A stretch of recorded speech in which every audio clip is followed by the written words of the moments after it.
Très heureuse de vous retrouver ce jour. Madame, monsieur, bonjour. Place à l'actualité du monde tel qu'il se porte et tel qu'il nous porte. La présidente de la Commission européenne, Ursula von der Leyen, a tenu hier, 16 septembre, son premier discours sur l'état de l'Union européenne devant les eurodéputés réunis à Bruxelles. Avant de détailler son plan de bataille en réponse aux graves crises économiques, climatiques et sanitaires dont elle a hérité, l'Allemande élue l'an dernier à la tête de la principale instance européenne a tenu à lancer un vibrant appel à l'unité de l'Union européenne plongée dans une crise sans précédent. Elle a ensuite énoncé sa vision pour l'UE ainsi qu'une série d'annonces. L'une des principales promesses portant sur l'objectif de réduction des émissions de gaz à effet de serre, revu à la hausse de 40% à 55% par rapport au niveau de 1990 d'ici 2030. Dans le cadre du plan de relance européen, la Commission proposera des pouvoirs accrus de l'Union européenne dans le domaine de la santé, qui est pour l'instant une compétence de chaque État membre. Cela sera inclus au fonds de relance de 750 milliards d'euros baptisé Next Generation UE. Il a aussi été question de diplomatie en période de tension avec la Turquie qui, selon la présidente de l'institution, semble s'éloigner du continent. Au sujet de la répression au Bélarus, Ursula von der Leyen a défendu l'adoption d'une loi Magnitsky sur le modèle américain qui est en pouvoir de sanctionner des citoyens étrangers coupables de violation des droits humains.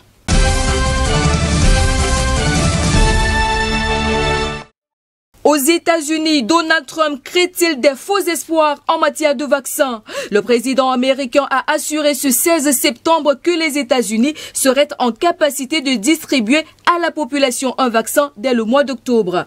Des déclarations qui vont à l'encontre des avis exprimés par des experts sanitaires. Le directeur des centres de prévention et de lutte contre les maladies, Robert Redfield, estime que la majorité des Américains ne pourront pas bénéficier d'un vaccin avant le deuxième ou troisième trimestre de 2021. Et quand bien même les essais cliniques seraient concluants avant l'élection présidentielle du 3 novembre, la distribution de doses ne se fera, selon lui, qu'à partir de novembre ou décembre, et ce de manière limitée. Les États-Unis sont bien placés dans la course au vaccin avec plusieurs contrats signés avec des laboratoires dans le but de s'approvisionner dès que les premiers vaccins seront disponibles. Un thème qui s'invite aussi dans la campagne présidentielle américaine. Le candidat démocrate Joe Biden s'en est emparé, remettant en cause la crédibilité de son adversaire Donald Trump. Il dit ne pas avoir confiance en lui pour gérer la pandémie de coronavirus.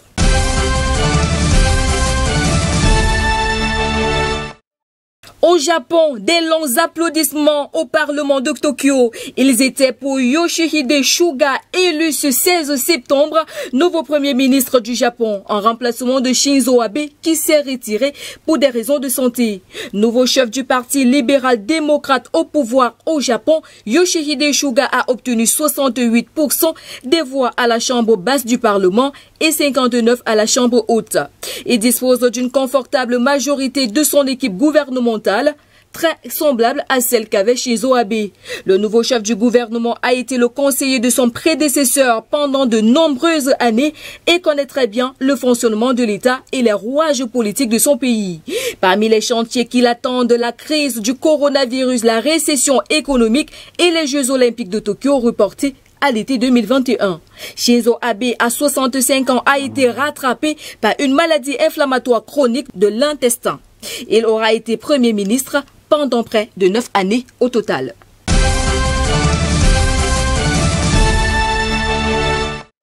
Au Royaume-Uni, comme ailleurs en Europe, le nombre de nouvelles contaminations est en nette hausse en Grande-Bretagne. Près de 3000 nouveaux cas de Covid quotidiens ces dernières 24 heures.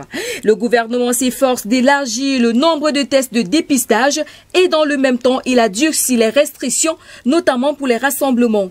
Depuis lundi, c'est la règle des 6 qui s'applique. Interdiction de se réunir à plus de 6 à l'intérieur comme à l'extérieur. Cette règle interdit de faire les grandes réunions de famille ou les fêtes d'anniversaire d'enfants.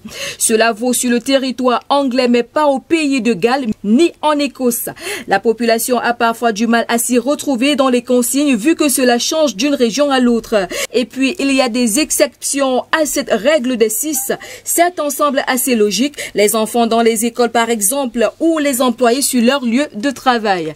Une exception est accordée aux activités sportives organisées et c'est ainsi que la chasse aux tétras est autorisée. Cela réunit des groupes placés en ligne tirant en l'air pour abattre des oiseaux sauvages. C'est une activité prisée d'une partie des élites britanniques. La faveur accordée à cette activité paraît curieuse et fait débat dans l'opinion publique.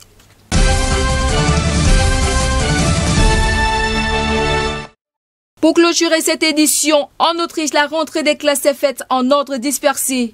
Dans chaque région ayant autorité en matière scolaire, certaines écoles ont rouvert la semaine dernière et d'autres cette semaine. Mais une chose est identique partout, ce sont les mesures sanitaires. Gel hydroalcoolique, règles de distanciation physique. Quant au masque, il est obligatoire dans les cours de récréation. Dans les couloirs, en revanche, en classe, les élèves peuvent l'enlever. Toutes ces dispositions sont plutôt bien accueillies dans les régions où les cours ont repris la semaine dernière. Plusieurs cas de contamination à l'école ont déjà été signalés, essentiellement dans la capitale Vienne. Sur l'ensemble de la population, le nombre de personnes infectées est nettement reparti à la hausse ces derniers jours. Ces mesures sanitaires ont été récemment durcies, extension du port du masque, limitation des rassemblements publics. À ce jour, le pays a enregistré 757 décès depuis le début de l'épidémie cet hiver. Ainsi va la vie, ainsi va le monde de ce jour. Madame, Monsieur, merci de votre aimable attention sur les antennes de JBS Télévision. Nos programmes se poursuivent. On se retrouve demain lorsqu'il sera 15h. Au revoir.